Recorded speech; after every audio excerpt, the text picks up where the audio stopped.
கொல்ல போறான்னு தருமர் கருணையோட தூது அனுப்பி இருக்கிற போது துரியோதனை என்ன பண்ணணும்? ஜெயத்திரத போர்க்களத்துல விட்டு அவனை வீரத்தினால காப்பாற்றி இருக்கணுமே தவிர அவனை நில அறைக்குள்ள போட்டு போட்டலாமா? அப்ப இவர் தர்ம போர் செய்தார், அவன் செய்யவில்லை. இதுதான் கவனிக்கணும். இவர் நான் வீரத்தோட போர் செய்ய போகிறேன்னு இடம் சொல்லி போர் முறை சொன்ன பிறகு அவன் அப்படியே போர் செய்யணுமா நிலத்துல போட்டு பூட்டி விட்டான். இப்போ நான் சும்மா இருக்க முடியாம நான் வந்த சொற்பொழி பண்ணிட்டு ஊருக்கு போகாம நான் இங்க இருந்து ஒரு அறிக்கை விடுறேன்னு வைங்க, மலையாவில இருந்து. என்ன அறிக்கை? முகமது அலி என்னோடு குஸ்தி சண்டைக்கு வருவாரா?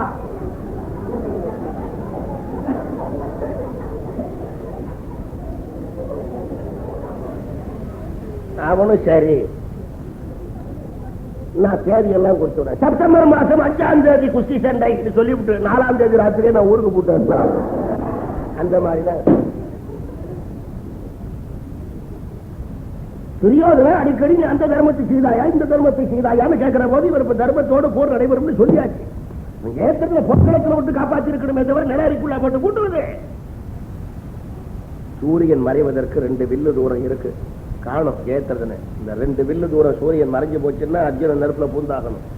இந்த வில்லு தூரம்னா பாரதம் படிக்கிற போது நான் இங்க சொற்பொழி முடிச்சுட்டு போன பிறகு நீங்க பாரதம் வச்சனமோ புத்தகமோ படிக்கிற வாய்ப்பு கிடைக்குமோ அதுக்காக சொல்றேன். பாரத காலத்துல ஒரு வில்லு தூரம்னா 3 அடி 1 கஜம், 2 வில்லு தூரம்னா 6 அடி 2 கஜம். அதாவது இந்த வில்லு எடுத்து இப்படி கட்டுறாங்களே, நானு இந்த 2 முனைக்கு இடையில இருக்கிற தூரம் 3 அடி.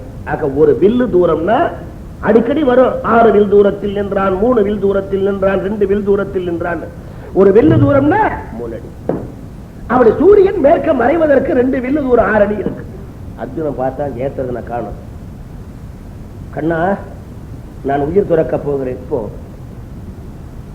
ஏத்தது போர்க்களத்தில் காணவில்லையே, உன்னை யாரு சபதம் பண்ண சொன்னார்? கண்ணவீரான் அருமையா ஒரு தத்துவம் சொன்னார். அர்ஜுனா, நீ என்ன சபதம் பண்ண?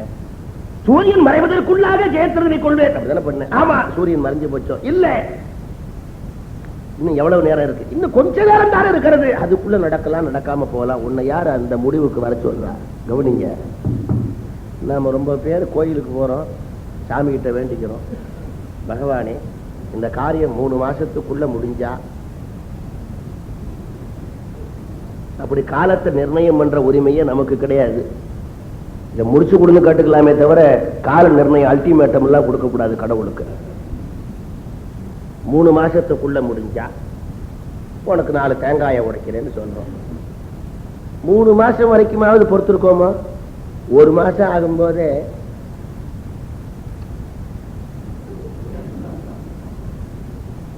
என்ன சார் ஒரு சிம்டமும் காணுமே. அதாவது இவன் காரியத்தை பகவான் தீர்த்துருவாருன்னு அப்பப்ப இவனுக்கு சிம்டம்ஸ் அனுப்பணுமா? இப்படி எங்க ஊர்ல ஒரு பெரிய ஒரு பையன் கிட்ட சொன்னார், புள்ளியாருக்கு 108 குடம் தண்ணீர் ஊத்துறா, 108 குடம் நீ ஊத்தின உடனே உனக்கு அவர் அனுகிரகம் பண்ணுவார்னா. இவன் சரின்னு ஊத்தினான். 100 குடம் ஊத்தினான், 101வது குடம் ஊத்தினான். அவனுக்கு என்ன அபிப்பிராயம்? 108 குடம் ஊத்தின உடனே பிள்ளையார் அனுகிரகம் பண்றதா இருந்தா 101வது குடத்திலேயே எழுந்திருந்தா தானே அவரால் முடியும். இது அவன் கணக்கு. 102 ஊத்தினான், 103 ஊத்தினான், 100 105 குடம் ஊத்தினா ஒன்னும் பிள்ளையார் ஒன்னும் அசையறதா காணும். 107வது குடத்தை அவர் தலையிலேயே போட்டு உடைச்சு விட்டான். இந்த கதை இருக்க, உலகத்திலே மனிதன் கடவுளை நோக்கி தன்னுடைய பிரார்த்தனையை செலுத்திக் கொண்டே இருக்க வேண்டும். எது எதை எந்தெந்த நேரத்தில் எப்படி எப்படி முடிக்க வேண்டுமோ அந்த நேரத்தில் அவர் முடித்து வைப்பார். இந்த நம்பிக்கை மிக மிக அதிகமாக உள்ளத்திலே இருக்க வேண்டும். கால நிர்ணயம் செய்வதற்கு நாம் தகுதியானவர்கள் அல்ல. நீ என்னுடைய துயரை நீண்ட காலம் நீட்டிக்கொண்டே போகாதே, அதை தாங்கக்கூடிய தைரியமோ உடல் வளமோ எனக்கு இல்லை. ஆகவே எனக்கு வரக்கூடிய துன்பங்களை தீர்த்து வைக்க வேண்டிய பொறுப்பு மட்டுமின்றி அதை சீக்கிரம் தீர்த்து வைக்க வேண்டிய பொறுப்பும் உனக்குத்தானே இறைவா என்று கேட்டுக்கொள்ளுகிற உரிமை பக்தனுக்கு உண்டே தவிர கால நிர்ணயம் செய்வதற்கோ அல்லது தன்னுடைய வேண்டுதல்கள் உடனடியாக நிறைவேற்றி விடுவதற்கு கடவுள் அறிகுறிகளை காட்ட வேண்டும் என்று எதிர்பார்ப்பதோ பக்தி அல்ல என்பதை உள்ளத்தில் குறித்து. சரின்னு அர்ஜுனன் வில்லையும் அம்பையும் தொங்க விட்டு கொண்டு நின்றான். கண்ணபிரான் அப்படி தன்னுடைய சக்கரப்படையை அர்ஜுனன் வில்லுடைய முனையில படுகிற மாதிரி வச்சார். கண்ணபிரான் பார்த்தார். அர்ஜுனா அதோ பார்த்து ஏத்ததன் போல தெரிகிறது. வில்ல தூக்கினான். இந்த சக்கரை உடனே புறப்பட்டு வானத்துல போய் சூரியனை மறைச்சது. போர்க்களத்துல இருட்டு வந்தது. உடனே துரியோதனன் போய் நிலாரையை திறந்தான். ஏத்ததன் வழியா வந்தான். சூரியன் மறைந்து விட்டது. நான் உயிரோடு இருக்கிறேன். என்னை அர்ஜுனன் கொல்லவில்லை. அவன் நெருப்பிலே போக வேண்டும். அவன் நெருப்பிலே போக வேண்டும். நான் உயிரோடு இருக்கிறேன். கண்ணபிரான் பார்த்தார். சக்கரப்படியை திருப்பி வாங்கினார். போர்க்களத்தில் வெளிச்சம் வந்தது. அர்ஜுனா அதோ பார்த்து ஏத்ததன் அடியினார். ஒரே அம்புதான் சுட்டு. இரண்டாவது அம்பை எடுத்து அர்ஜுனன் போட போகிறான். கண்ணபிரான் சொன்னார், முக்கியமான இடம் கவனிங்க.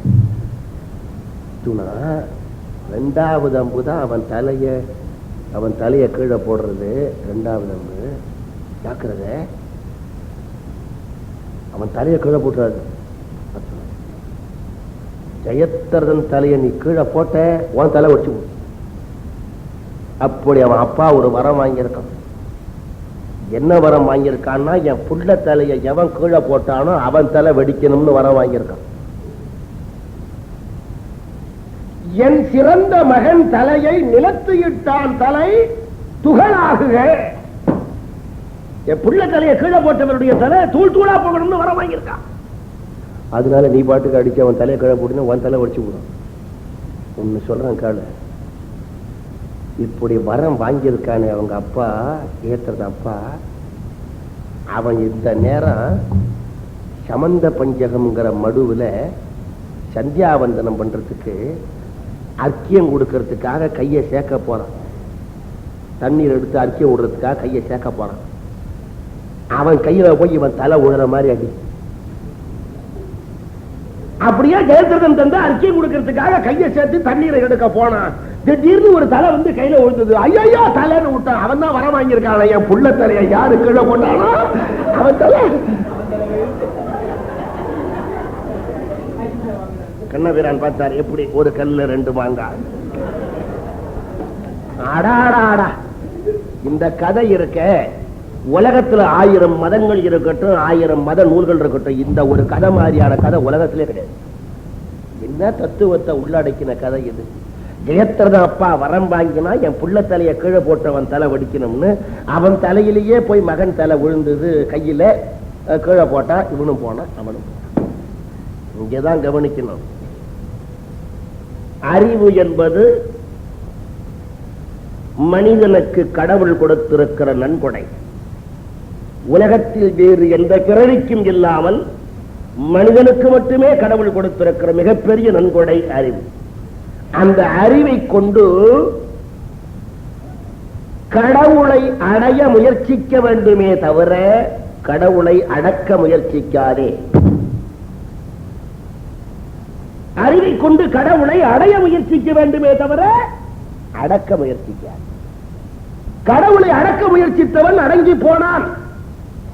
கடவுளை அடைய முயற்சித்தவர்கள் அடைந்தார்கள். அறிவை கொண்டு கடவுளை அடைய முற்பட வேண்டுமே தவிர, சொற்களை கவனிக்கணும், கடவுளை அடைய முற்பட வேண்டுமே தவிர அடக்க முற்படாதே. என்னாச்சு இரணியன் கதை? இரணியன் என்ன செய்தான்? ஷாவுன்னு ஒண்ணு இருந்தாதானே கடவுளுக்கு பயப்படணும். ஷாவு இல்லாம ஒரு வரத்தை வாங்கிவிட்டா எந்த கடவுள் என்ன பண்ண முடியும்னு அவருக்கு ஒரு எண்ணம். அதனால எப்படி எப்படி ஷாவு வரும்னு பேனா பேப்பர் எடுத்து உட்கார்ந்து எழுதினான் இரணியன். ஆனால சாவு வரலாம், பெண்ணால சாவு வரலாம், ஆணும் பெண்ணும் இல்லாத அலியினால சாவு வரலாம், உயிர் உள்ளதால வரலாம், இல்லாதால வரலாம், நீர்ல வரலாம், நெருப்புல வரலாம், காத்துல வரலாம், மண்ணுல வரலாம், ஆகாயத்துல வரலாம். இதெல்லாம் போட்டு எழுதினான். கடவுள் கிட்ட காட்டான். ஆணில் பெண்ணில் அலியில் உயிர் உள்ளதில் இல்லதில் நீரில் நெருப்பில் வானதத்தில் மாருதத்தில் மண்ணில் விண்ணில் உள்ளில் புறத்தில் பகலில் இரவில் யாரும் கொள்ள சாகிலன். ஏதாலும் எனக்கு சாவரப்படாதுன்னா தந்தேன். அவ்வளவுதான். மரம் கடிச்சு போச்சு. இப்ப அவனுக்கு என்ன நினைப்பு? தன்னுடைய அறிவை கொண்டு கடவுளை அடக்கி விட்டதான் நினைப்பு. கடவுளை ஏமாத்தி விட்டோம். இனிமே கடவுளை எப்படி நம்ம உயிரை எடுப்பான்? அதான் அவன் திட்டம். அவ்வளவுதான். இந்த வரத்தை வாங்கினான். இரணியன் படிச்சின பாடு அப்பா. அவன் கையில ஆட்சி கிடைச்சாலும் கிடைச்சது. இரணியன்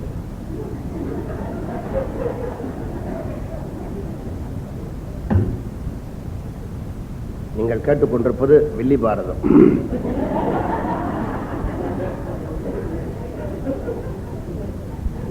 கொஞ்ச நாள் தான் இருந்தான் ஆட்சியில. அவன் படிச்சின பாடு அவன் ஆட்சிக்கு வர வரைக்கும் அவன் ஒழுங்கா பள்ளிக்கூடம் போயிட்டு இருந்தான். கடவுள் பேரை சொல்லி படிச்சுட்டு இருந்தான். இவன் வந்தான், எந்த பாடமா இருந்தாலும் என் பேர் தான். இரணிய அது வரைக்கும் அவன் ஓம் நமோ நாராயணாய நமகான்னு படிச்சிருந்தான். இவன் வந்தா ஓம் இரண்யாய நமகா சொல்லு என் பேர. வாத்தியார் என்ன பண்ணுவான்? அவனும் அவனோட சேர்ந்துக்கிட்டு கடைசியில நிலைமை என்ன ஆச்சு? அவன் அப்படியெல்லாம் ஆட்சி பண்ணிட்டு இருந்தான். கடைசியில நிலைமை என்ன ஆச்சு? அவனுக்குன்னு ஒரு புள்ள பிறந்தான். பிரச்சனையே புள்ள கிட்ட இருந்துதான் ஆரம்பம். பிரகல்லாத இரணியனுக்கு பிரகல்லாதங்கிறவன் அவன் கேட்டு வரைஞ்சிரும்படி என்னாச்சு? இவன் அந்த ஆணில் பெண்ணில் உயிர் உள்ளதில் இல்லதில் எந்த வித்தியாசமும் இல்லாதபடி நரசிம்மாவதாரத்தோட வந்து இவன் எதிர்பார்க்காத உருவத்தோட இவன் வத பண்ணான இல்லையா? அப்போ நம்ம அறிவுக்குள்ளும் அடக்க முடியாத ஒரு உருவம் இருக்கிறதுன்னு அவனுக்கு தெரியலையே. அப்ப அறிவை கொண்டு கடவுளை அடைய முற்பட வேண்டுமே தவிர அடக்க முற்படாதே. கேத்துறது அப்பாவுக்கு என்ன நினைப்பு? புள்ள தலைய கீழே போட்டா அவன் தலை வெடிக்கணும்னு வரம் வாங்கி விட்டா, புள்ளைய யாராலும் கொல்ல முடியாதுன்னு ஒரு வரத்தை வாங்கி விட்டான். அப்ப அவனுக்கு என்ன நினைப்பு? நம்ம அறிவை கொண்டு கடவுளையே அடக்கி விட்டோம்னு நினைப்பு. அந்த புள்ள தலைய தானே கீழே போட வேண்டிய சந்தர்ப்பம் வரலாங்கிறத மறந்துட்டான் பாத்தீங்களா? அப்ப கடவுளை கொண்டு, அந்த அறிவை கொண்டு கடவுளை அடைய முற்பட வேண்டுமே தவிர அடக்க முற்படாது. இந்த வயசுல எங்க அம்மா ஒரு கதை சொல்லுவாங்க. தினமும் அந்த கதை தான். நான் கூட எங்க அம்மாட்ட அழுத்துக்குவேன், உனக்கு வேற கதையே தெரியாதான்னு. தினம் ஆனா அவன் சொல்லி கொடுத்த அந்த கதை தினம் காத்தால படுக்கை ஊட்டி எழுந்திருக்கிற போதே எனக்கு ஞாபகம் வருமே. என்ன கதை? சாதாரண கதை. ஒரு எறும்பு சிவபெருமானை நோக்கி கடுமையா தவம் பண்ணிடு. அவன் எறும்பு இவ்வளவு தவம் பண்ணுகிறதுன்னு சிவன் வந்து, எறும்பே மெச்சினேன், உனக்கு என்ன வேண்டும்னார். உடனே எறும்புக்கு தலகால் புரியல. தான் சிவனையே வெளிப்படுத்த வச்சுட்டோம்னு எறும்பு கேட்டது. சிவனே, என்ன, நான் கடித்தால் சாக வேண்டும். தந்தேன். இப்ப எறும்புக்கு என்ன நடப்பு? முதல்ல சிவனையே கடிச்சு அவரையே தீர்த்து விடுவோம்.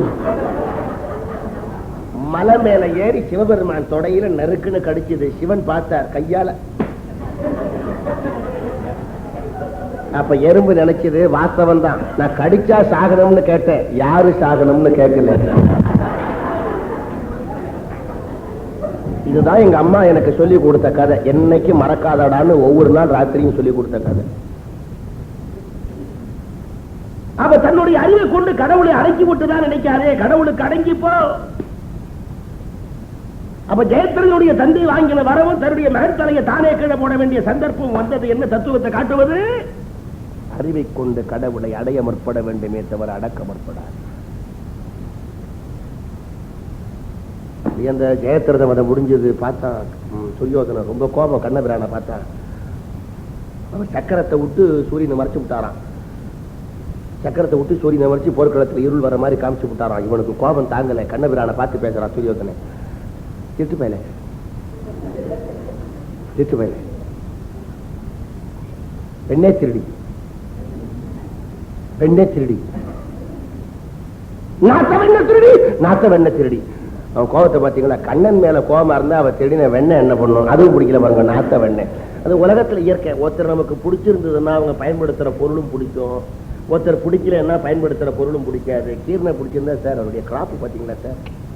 கீர்னை பிடிக்கலன்னா அந்த மூஞ்சியும் மோர கட்டியும் உலகத்துல அதுக்கு என்ன செய்வாங்க? ஒருத்தரை பிடிச்சிருந்ததுன்னா அதுக்கு தகுந்த ஒரு வாதத்தை பண்ணி அந்த வாதத்தை பலமாக்குறதுக்கு ஒரு பழமொழி. ஒருத்தரை பிடிக்கலன்னா அந்த வாதத்தை பலமாக்குறதுக்கு அதுக்கு ஒரு பழமொழி. தமிழனுக்கு எதுல பஞ்சம் வந்தாலும் வரும், பழமொழியில பஞ்சம் வரும். ஒருத்தர் நமக்கு பிடிச்சிருந்தது, அவர் கெட்டவரா இருந்தாலும் இவன் அவருக்காக வாதாடுவான். சார் அவரா சார்? அவரெல்லாம் அந்த மாதிரி செய்ய மாட்டார் சார். புலி பசிச்சாலும் புல்ல திங்குமா சார்? புலி பசிச்சாலும் புல்ல திங்குமா சார்? அவரையே இவனுக்கு பிடிக்காம போச்சுன்னா சார் எந்த புத்துல எந்த பாம்போ அதே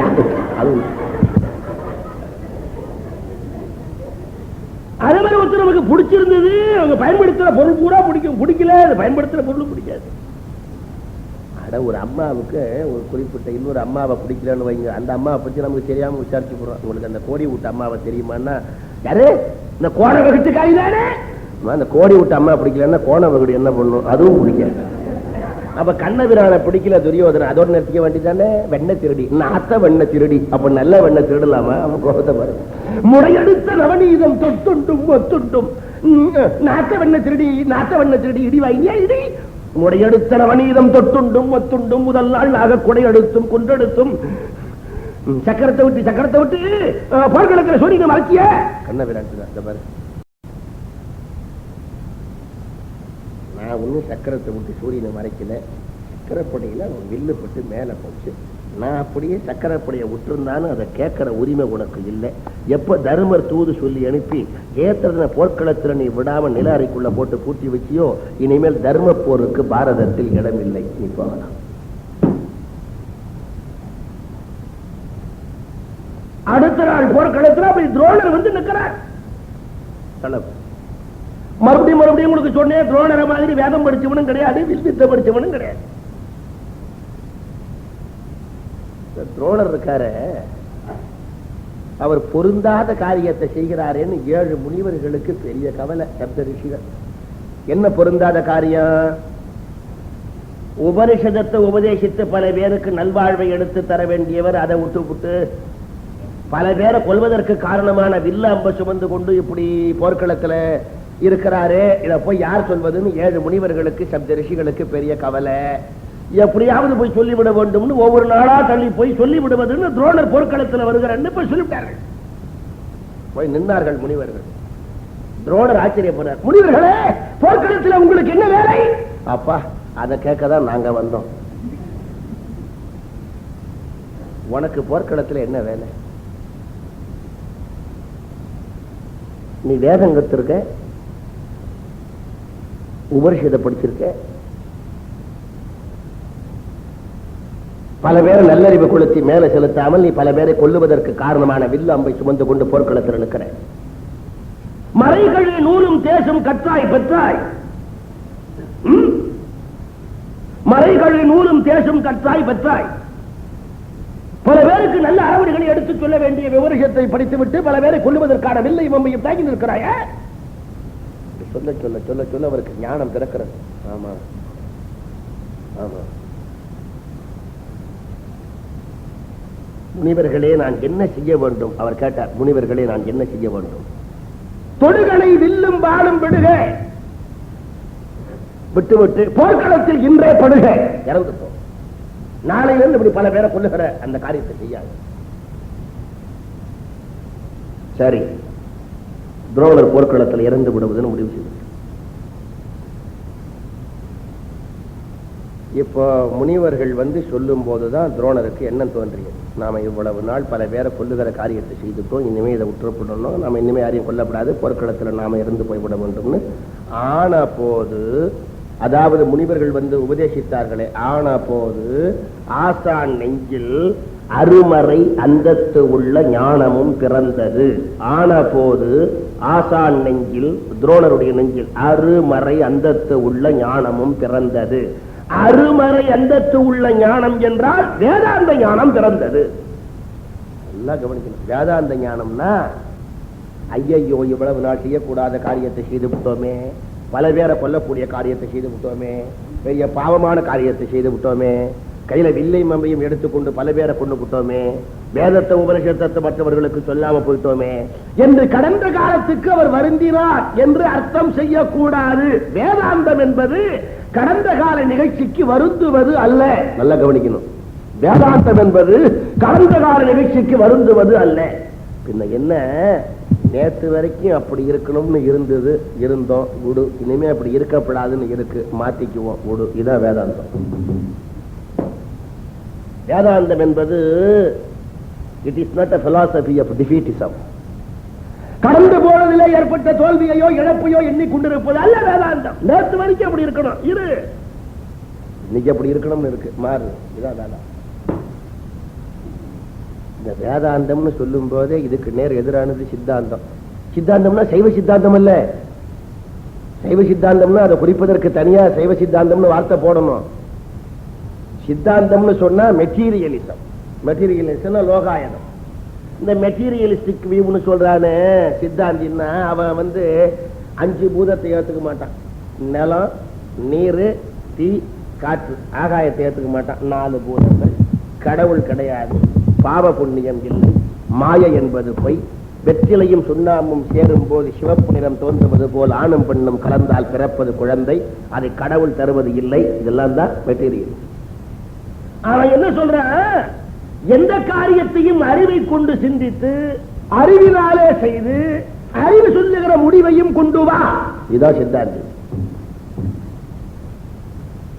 எந்த காரியத்தையும் அறிவை கொண்டு சிந்திச்சு அறிவை கொண்டு செஞ்சு அறிவை கொண்டு சொல்ற முடிவை கொண்டு வா. இது சித்தாந்தம், மெட்டீரியலிசம். வேதாந்தி என்ன சொல்றான்?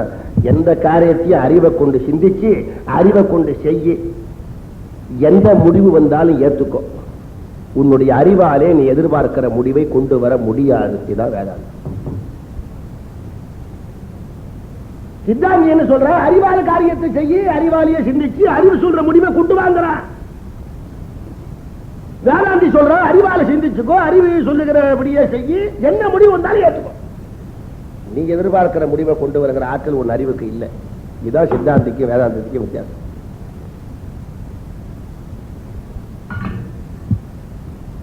இவ வேதாந்தின்னு சொன்ன சும்மா காரியங்கள் எல்லாம் அறிவு எந்த முடிவை சொல்லுகிறதோ அதன்படியே நீ செய்ய, வர்ற முடிவை ஏற்றுக்கொண்டு சொன்னா சும்மா திண்ணையில தூங்குறதல்ல வேதாந்தம்.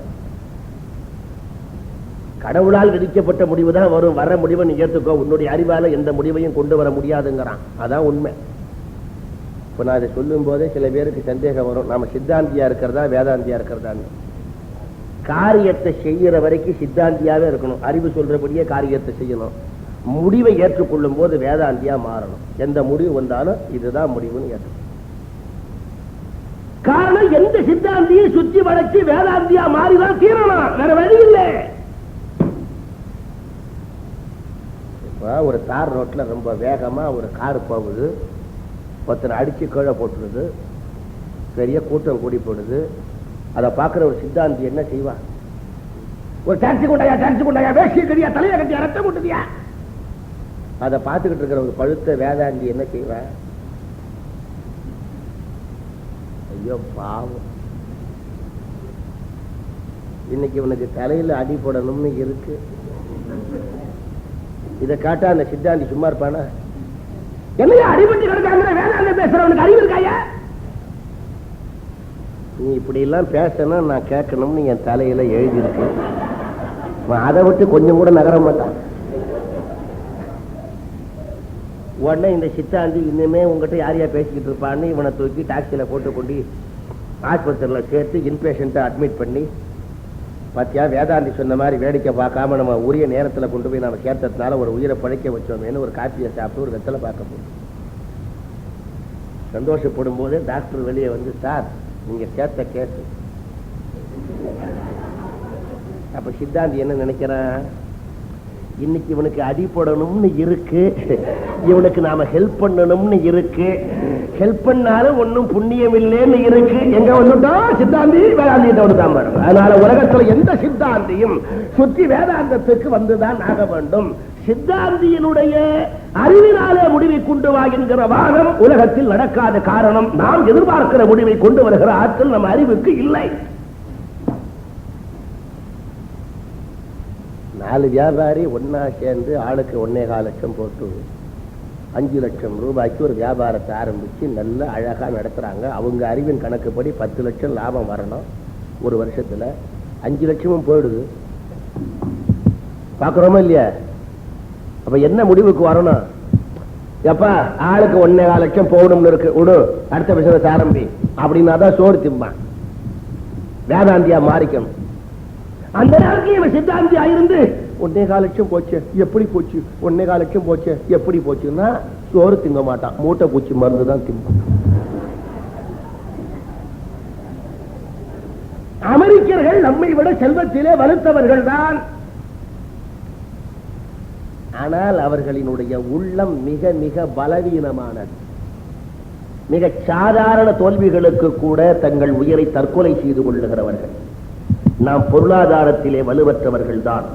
இருந்தாலும் மிகப்பெரிய பேரும் துன்பங்களை எல்லாம் தாங்கிக் கொள்ளுகிற ஆற்றல் நம் உள்ளத்திற்கு இருக்கிறது. காரணம், நம்முடைய முன்னோர்கள், ரிஷிகள், புலவர்கள், அருளாளர்கள் அத்தனை பேரும் நீ உன்னுடைய காரியத்தை செய்து கொண்டே இரு, என்ன முடிவு வந்தாலும் ஏற்றுக்கொள், அது இறைவனுடைய விருப்பம் என்ற ஒரு வேதாந்த உணர்வை நம்முடைய ரத்தத்திலே கலந்து விட்டதன் விளைவாகத்தான் இழப்புகளை தாங்கிக் கொள்ளுகின்ற ஆற்றல் இந்து மக்களுக்கு இருக்கும் அளவுக்கு மற்றவர்களுக்கு இல்லை என்பதை மறந்துவிடக்கூடாது.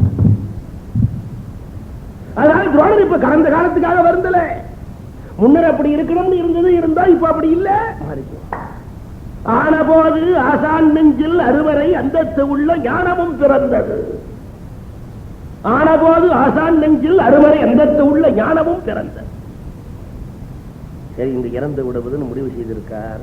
துரோணருக்கு இந்த எண்ணம் தோன்றி விட்டதுன்னு தெரிந்து கண்ணபிரான் மெதுவா போய் துரோணர் இந்த மாதிரி முடிவு மனதில் வந்து விட்டதுன்னு தெரிஞ்சு தருமரை கூப்பிட்டு, தருமரை கண்ணா, அவர் மிகுதியும் நம்புகின்ற ஒருவன், என்னது அவர் மிகுதியும் நம்புகின்ற ஒருவன் அவருக்கு அதிர்ச்சி தரக்கூடிய ஒரு விஷயத்தை காதிலே வந்து சொன்னால் அவர் வில்லையும் அம்பையும் விட்டு விட்டு நிற்பாராம். அப்போது நம்பால் இருக்கிற திட்டத்து இவன் நம்பு போட்டால் இறப்பேன்னு சொன்னாரா? அப்ப ஒண்ணு செய்ய தருமரே, இந்த உலகத்துல துரோணர் யார ரொம்ப நம்புவார்னா ஒன்னதான். நீ மெதுவா அவர் தேர் மேல போய் ஏறி அஸ்வத்தாமா என்ற யானையை பீமன் என்ற சிங்கம் கொன்றதுன்னு சொல்லு. நீ அஸ்வத்தாமான்னு ஆரம்பிக்கிற போதே தன் மகன் அஸ்வத்தாமாவுக்கு என்னமோ ஆபத்துன்னு வில்லையும் அம்பையும் விட்டுட்டு நிற்பார். திட்டத்தூய்மனை விட்டு அம்பு போடுற ஏற்பாடை நான் பண்றேன்னார் கண்ணபிரான். கேட்ட உடனே தருமர் இந்த கையெழுத்து காதல வச்சு, கண்ணா கண்ணா பொய் சொல்வதா, மாட்டவே மாட்டேன் மாட்டவே மாட்டேன். அப்ப உனக்கு ஆட்சியே கிடைக்காது, போ. பொய்யும் சொல்ல மாட்டேன், ஆட்சியை வேணுமா, போ. அப்ப தருமர் சொல்றார், இந்த பொய்ய சொல்லிதான் ஆட்சி வாங்கணும்னா எனக்கு தேவையில்லை. மெய்யினால் வகுத்ததென்ன மெய்யுழை வெந்தன் கேட்டு பொய்யினால் ஆழ்வதுகளோ இப்புவி. எனக்கு தருமனை வர்ணிச்சார் பாருங்க, மெய்யினால் வகுத்ததென்ன மெய்யுடை வேந்தன் கேட்டு. இதெல்லாம் இப்ப இவர் சொல்ல போறது ஒரு பொய் இல்லை, அதை பற்றிய தத்துவ விளக்கம் எல்லாம் நிறைய இருக்கு, அதெல்லாம் தொடர்ந்து சொல்ல போறேன். நாளைய கதையிலையும் பாதிக்கு மேல துரோணர் தான். நான் எங்க கர்ணனுக்கு ஒரு 1.5 நாள் ஒதுக்கணும்னு பார்த்தேன், முடியாது போல. நாளை மறுநாள் பட்டாபிஷேகம் முடிஞ்ச வரைக்கும் நாளைக்கு கொஞ்சம் துரோணரை சீக்கிரமா முடிச்சு விட்டு கர்ணன் கிட்ட போவோம். இப்போ துரோணருக்கு என்ன விளக்கம்? அவர் வந்து உடம்பே உண்மையால செய்யப்பட்டதான். மெய்யினால் வகுத்தது அன்ன மெய்யுடை வேந்தன். தமிழ்ல மெய்யின்னா உடம்பு எல்லாருக்கும் தெரியும். இன்னொரு அர்த்தம் மெய்யின்னா வாயால பேசுற உண்மை. உண்மையால செய்யப்பட்ட உடம்பா தருமருக்கு. இது இன்னொரு பெரிய விஷயம் இல்லை. சில பேரை பத்தி சொல்லும் போது, சார் அந்த ஆள் உடம்பே பொய் சாருமா, அவ்வளவுதான். அந்த மாதிரி தர்மருக்கு உடம்பே உண்மை. மெய்யினால் வகுத்ததென்ன மெய்யுடை வெந்தன் கேட்டு. ஆமா, இங்க ஒரு சின்ன ஆராய்ச்சி. தமிழன் மகா புத்திசாலிங்கிறான், அறிவாளிங்கிறான். வாயால பேசுற உண்மைக்கு மெய்யன்னா சரி, உடம்புக்கு மெய்யின்னு பேர் வைக்கலாமோ? இது மெய்யா? இது சர்வ நிச்சயமா இது பொய்ன்னு தெரியுமே, இதுக்கு மெய்யின்னு பேர் வைக்கலாமா? தமிழர் அறிவாளியால இதுக்கு மெய்யின்னு பேர் வைக்கலாமா? சர்வ நிச்சயமா இது பொய்ன்னு தெரியும். கவனிங்க, உடம்புக்கு மெய்யின்னு பேர் இல்லை, உள்ள இருக்கிற ஆன்மாவுக்கு மெய்யின்னு பேரு. அது உடம்புக்கு ஆகி வந்திருக்கிறது. ஆகவே உடம்புக்கு மெய் என்ற சொல் ஆகு பெயர். நம்ம பள்ளிக்கூடத்தில் படிச்சிருக்கலாமே, தமிழாசிரியர் சொல்லி கொடுத்திருப்பாங்களே இந்த ஆகு பெயர் எல்லாம். அப்ப படிச்சோம், நமக்கு புரியல. அதுவும் இந்த தமிழ் இலக்கண வகுப்பே மத்தியானம் 2 மணிக்கு தான் வைப்பான். இந்த வீட்டில் போய் சாப்பிட்டு விட்டு இந்த வெயில்ல நடந்து வந்து முக்கா தூக்கத்துல வகுப்பறையில சின்ன சின்ன கொசு வேற கண்ணுகிட்ட மொய்க்கும்.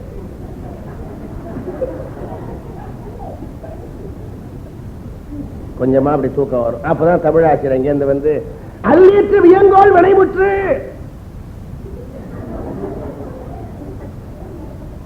இருபெயரொட்டு பண்பு தொகை ஒன்றன் பெயர் மற்றொன்றுக்கு ஆகி வருவது ஆகு பெயர். புரியுதாடா?